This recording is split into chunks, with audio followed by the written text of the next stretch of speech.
in ka badan 20 maalmood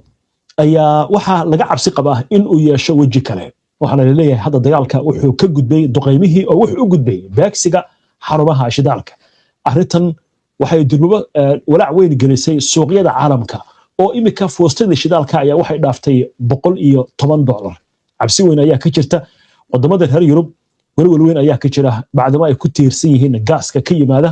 wadamada khaliijka gaar ahaan dalka Qatar Mareykanka gudihiisa sidaas si lamid ah ayaa laga soo warinayaa kor u kac ku yimid qiimaha shidaalka arrintan waxay walwal weyn gelisay madaxweynaha Mareykanka Donald Trump oo shalay shir jaraa'id ku qabtay aqalka cad waxa uu sheegay in hadda kadib Israa'iil aysan weerari doonin xarumaha shidaalka ee wadanka Iran waxay wadaa duqeymo kala duwan oo ay ku hayso gudaha Israa'iil gaar ahaan xarunta sifaynta batroolka ee Haifa ku taal dhanka waqooyiga Israa'iil sidoo kale Qatar Imaaraadka Carabta Sacuudiga Kuwait Bahrain ayay duqeysay xarumihii shidaalka Qatar mid ka mid ah ceelasha shidaalka iyo warshadaha batroolka lagu sifeeyay ayaa waxa la leeyahay waxyeelada gaartay waxay ka soo kaban kartaa muddo 5 sano oo dambe haddaba arrimahan ma waxay ka macno yihiin in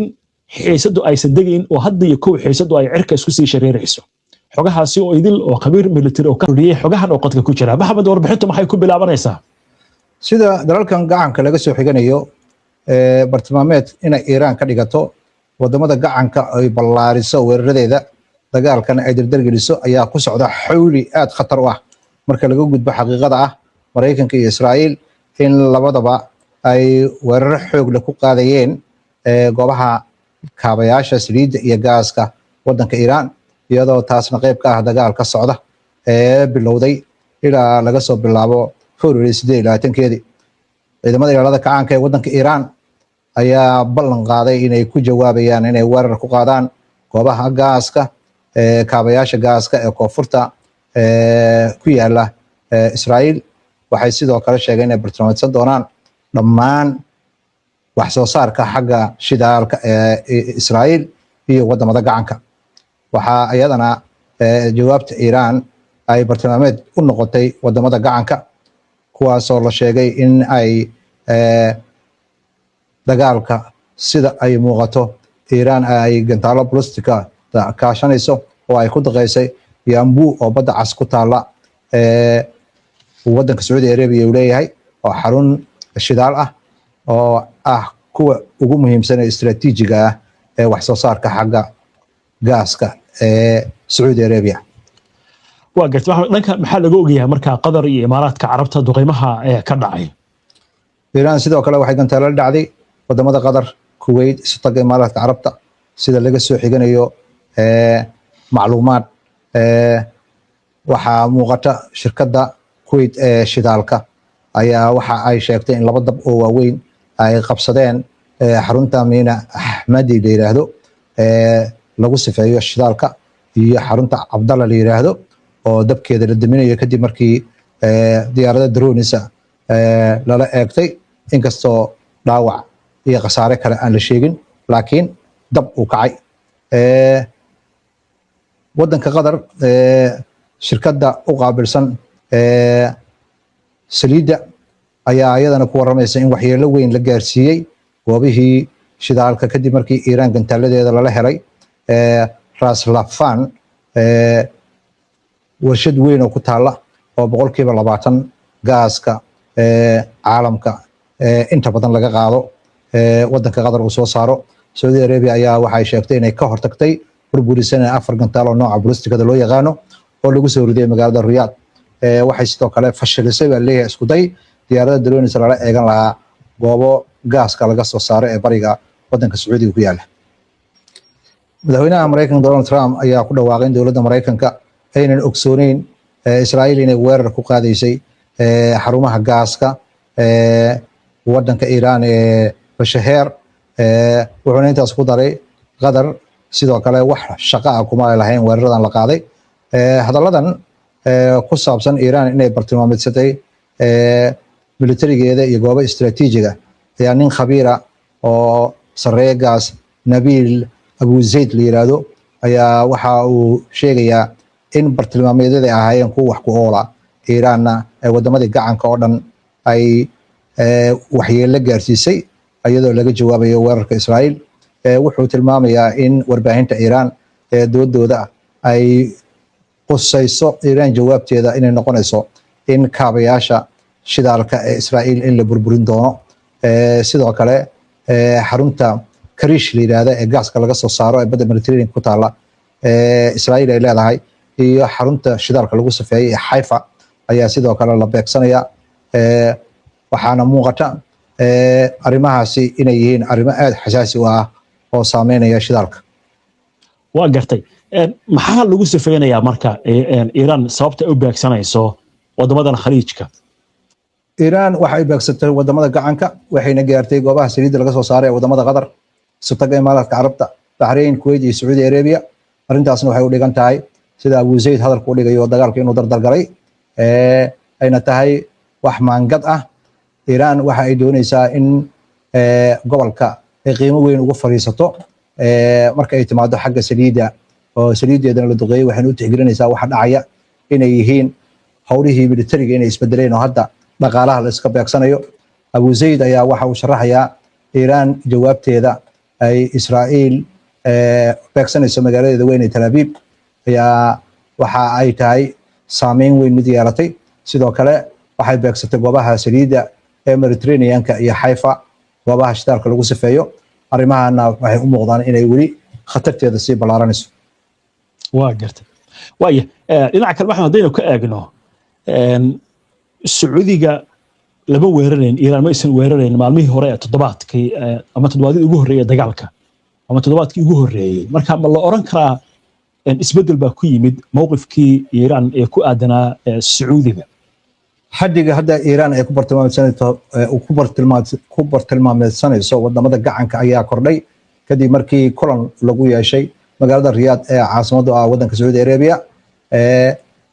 wadamada ayaa cambaareeyay weerarada soo noqnoqday ee Iiraan ku qaadayso wadamada gacanka, inkasta oo bayaanka ay soo saareen ay ku sheegeen inaynu dagaalka qayb ka noqonaynin.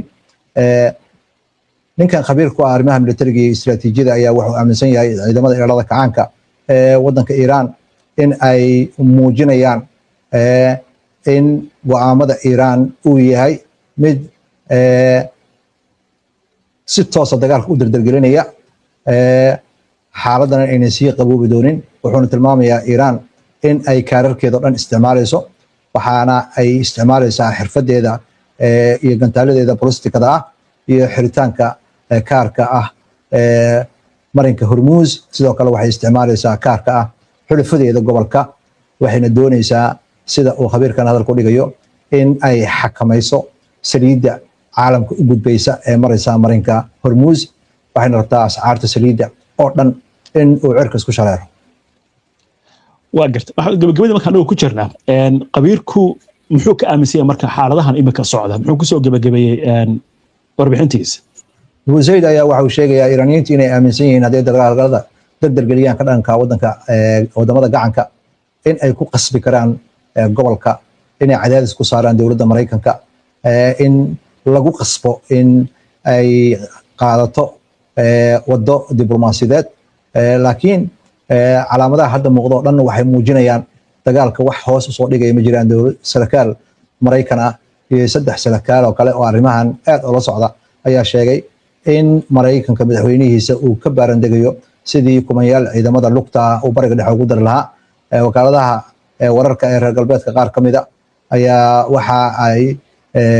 sheegayaan in la isticmaali doono in saliidda la marsiiyo marinka Hormuz, iyadoo meeshaas ay muhiim tahay oo saliidda caalamka markii 5 qaybood loo qabay qayb ahaan ay marto sida loo marsiinayo. laakiin sharaxaad kama bixin khabiirkani iyada oo dagaalku hadda uu yahay dagaal istiraatiijiyadeed. waaya maxamed weerarkii dhacay maalnimadii Arbacada oo lagu qaaday xarumaha koonfureed shidaalka ee Iiraan, Israa'iil waxay sheegtay in weerarkaasi Maraykanka uu la fuliyay, laakiin Trump wuxuu yiri maanan ogeyn. haddana Israa'iil sarkaal ka tirsan baa war kale sheegay uu leeyahay waan isla ogeyn Maraykanka. shalay wuxuu sheegay Trump Israa'iil mar dambe inaysan weerari doonin xarumaha shidaalka ee Iiraan. in arrintan halkan ay gaarto ma waxaa keenay jawaabtii Iiraan ay bixisay oo ay duqaysay Haifa iyo wadamada khaliijka goobihii shidaalka وهذا warbixinta sidaynu ku maqlayno leeyahay dhibaatooyin baa soo gaartay maxay arintani uga macno tahay Iran hore ayay u sheegtay dagaalkan ay nafteeda ku difaacayso haddii tallaabo la qaado inay laba tallaabo qaadayso Iran dagaalka markii uu bilowday goobaha shidaalka cidda weeraraysa ayada ma ahayn wararkii ugu horeeyay soo baxay goobaha shidaalka la weeraro waxaa gacanta lagu dhigay laguna eedeeyay inay lug ku lahayd dowladda Israa'iil iyo Mareykanka markii ay duqeeyeen goobihii shidaalka wadanka Iran hore ayay u sheegtay haddii saliideeda la duqeeyo in gobolka saliidiisa la duqeyn doono ballankii ay qaadhay ayay fulisay taas ayaa argagax keentay haddana waxaa bilaabatay in Mareykanka iyo Israa'iil inay farta isku taagtaagaan laakiin wararka soo baxay oo dhan waxay tilmaamayaan in isla ogaayeen weerarkan isla qaadeen inkastoo Mareykanku uu beenaynayo tan kale oo ayadana soo noqnoqotay waxa weeye hadalladan madaxweynaha Mareykanka ka soo baxaya la xiriira dagaalkan warar la isku halayn karo maaha xaqiiqada ka jirta dhulka oo ay khabiirada arrimaha dagaalka iyo dadka la fagura arrimaha ay ka sheegayaan iyo khabiirada militariga ay ka sheegayaan waxa weeye iyo waxa madaxweynaha Mareykanku sheegayo inay kala duwan yihiin madaxweynaha Mareykanku waxa leeyahay waxa xataa uu sheegay in madaxweynayaashii hore mid kamid inta telefoon soo diray in uu yiri wixii aan sameyn waayay ayaa sameysay markii afarta madaxweyne ee noolaa lala xiriiray qof walba oo madaxweynayaashii hore bayaan ayuu soo saaray cid naga mida oo la xiriiray oo la hadlama jirto ayaa la yiri waxaana muuqata madaxweynaha Mareykanka hadalkiisa in ayna cidna waxba ka soo qaadin dagaalkan hadda uu marayo marxalad Mareykanku uunan aad u xisaabtamin intuuna dagaalkan gelin ka hor haddana uu maareyn la yahay dagaalka iyo sida u socdo xagga badda marka la fiiriyo waxyaalo fara badan ayaa jirta inkastoo weli uu jiro warar sugan aynan ka soo bixin xagga badda laakiin maraakiibta badda Mareykanka ee deegaankaasi ku sugan ka qayb qaadanaya duqeynta Iran in waxyeello gaartay ayaa la aaminsan yahay waliba maraakiibtii waaweynaa oo Mareykanku faanayay iyo diyaaradahoodii waa tahay maxamed aad baad u mahadsan tahay daawadayaashuna way mahadsan yihiin inta ayaan jecel lahay inaan kusoo gabagabayno barnaamijka daawadayaal